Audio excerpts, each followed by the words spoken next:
Bonjour à tous, ici la sentinelle jeune d'Afrique et du monde, un fils, un frère, un ami, un père et surtout un époux en devenir. Alors aujourd'hui dans le sentier du jour, nous allons nous adresser aux parents, mais surtout à notre cher papa. Pourquoi au papa? Parce que c'est le papa qui marie sa fille. Vous l'avez compris, aujourd'hui nous allons nous adresser à la question de la dot. Oui, parce que c'est un fléau qui touche la société africaine aujourd'hui. Et on se retrouve comme en train d'acheter des femmes pour nous les jeunes et pour les parents en train de vendre leurs filles tout simplement pendant la dot. Ça devient des sommes exorbitantes, etc., etc. Et on oublie même ce que recommandent les textes en vigueur. Les gars, les parents, les jeunes, les sœurs, les textes en vigueur disent que la dot s'élève à 50 000 francs. C'est symbolique. Mais on n'est pas là pour chercher à savoir qui donne 50 000, qui ne donne pas 50 000 ou qui donne 1 million, 1 milliard. Nous, on veut juste voir les conséquences derrière une dot excessive. Regardez, en Afrique, nous savons une chose, que lorsque deux personnes s'unissent ou se marient, c'est deux familles qui s'unissent. Ça veut dire quoi? Ça veut dire qu'il y a la famille du jeune homme, son côté paternel et maternel, et il y a la famille de la jeune fille qui vont s'harmoniser pour créer cette nouvelle union ou pour accompagner ce nouveau couple. Alors lorsque père, tu demandes à ce jeune-là une dot exorbitante, mais tu exposes ta fille. Tu exposes ta fille à quoi? Au cas de sorcellerie. On est en Afrique, ne l'oublions pas.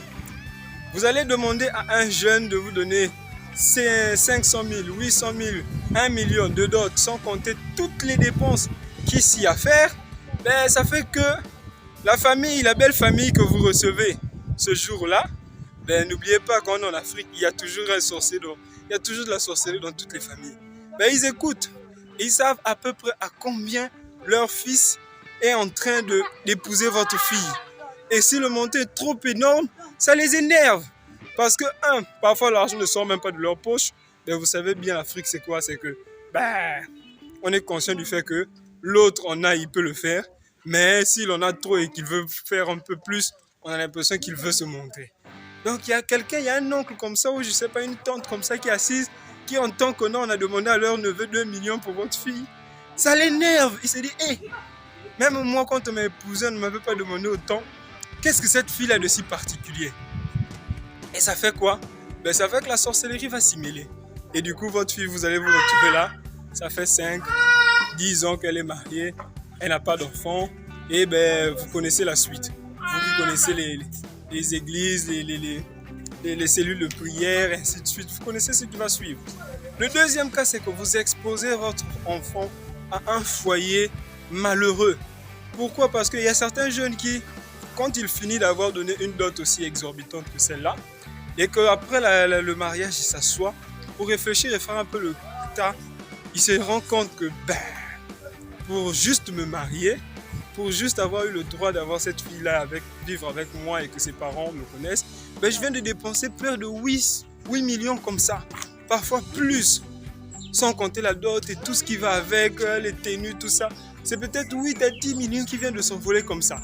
Et il s'est dit, merde, mais avec 8 et 10 millions là, on aurait pu acheter un bus et le mettre en circulation, ça aurait fait 40 000 francs chaque fin du mois et chaque jour de recettes. Merde, ces 8 millions là, ça aurait pu faire 2 parcelles, déjà même clôturées avec peut-être un truc dessus. Ça aurait pu servir d'investissement. Mais tout cet argent là a été bouffé seulement dans quoi? Dans une dot. Et vous allez faire en sorte que les jeunes qui étaient très heureux avant de se marier, une fois mariés, ben leur couple devient instable. Parce qu'à chaque fois que le jeune homme regarde son épouse, il voit 8 millions qui se baladent là. Il se dit, mais merde, ça c'est 8 millions qui est sorti comme ça, qui est parti. Quand il ferme un peu les yeux, il se réveille au milieu de la nuit, il se dit, merde, voilà une demi-parcelle déjà achetée peut-être même en Goyo, surtout qu'en Goyo les terrains sont maintenant à 10 millions le terrain nu. Vous vous rendez compte? Donc il va se poser tout un tas de choses. Et ça fait que il arrive même que certains fassent des choses expressement parce qu'ils se disent, de toutes les façons, j'avais dépensé cher pour toi. Vous retrouvez vos enfants dans des foyers où ils se font tabasser, où ils se font insulter parce que ben, on a dépensé trop d'argent pour eux. Vraiment de grâce, les parents. Je vous en prie, revoyez bien cette histoire-là avant de donner vos enfants en épouse pour ces montants exorbitants. Ce n'est pas pour dire que non, nous les jeunes, on devrait venir récupérer vos filles gratuitement. Non, ce n'est pas cela. Mais c'est juste pour préserver non seulement la vie de votre fille et de vraiment lui donner une bénédiction. Si votre fille n'est pas une marchandise, votre fille est votre fille, c'est votre enfant. Je vais finir par cette petite histoire que une de mes sœurs m'a racontée. Il y a un monsieur qui a rencontré une jeune fille quand elle était à l'école. Et ils se sont connus, il a grandi avec la fille, le couple a grandi, le jeune homme a grandi, jusqu'à ce que, je ne sais pas, c'est 10 ans plus tard ou quelques années plus tard, il fallait venir épouser cette fille-là. Au moment de venir épouser cette fille, le père demande au jeune homme une dot de plus de 2 millions, non, c'était plus de 6 millions comme ça. Le monsieur a dit, ok, il n'y a pas de souci, il est rentré chez lui. Il a récupéré les factures, c'était vraiment un entrepreneur ce monsieur. Parce que depuis que cette fille-là il avait rencontré, il avait commencé à payer la scolarité de cette fille, il avait commencé à payer ses factures de santé, tout ça, vivant chez la fille. Et donc le monsieur s'est pointé, il a dit, je suis d'accord pour payer votre dot, mais voici tout ce que j'ai fait comme dépense avant que votre fille ne devienne mon épouse. Donc vos 2 millions, moins tout ça là, voici ce que je vais payer comme dot. C'est vrai que jusque là, on va dire, le jeune homme, il était peut-être très ouvert d'esprit, mais c'est une situation honteuse.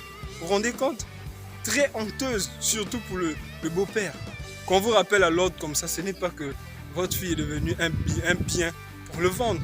Donc souvenez-vous, le bonheur de vos enfants en dépend. C'était la sentinelle, jeune d'Afrique et du monde. Un fils, un frère, un ami, un père et surtout un époux en devenir. Au revoir, chers parents et surtout papa.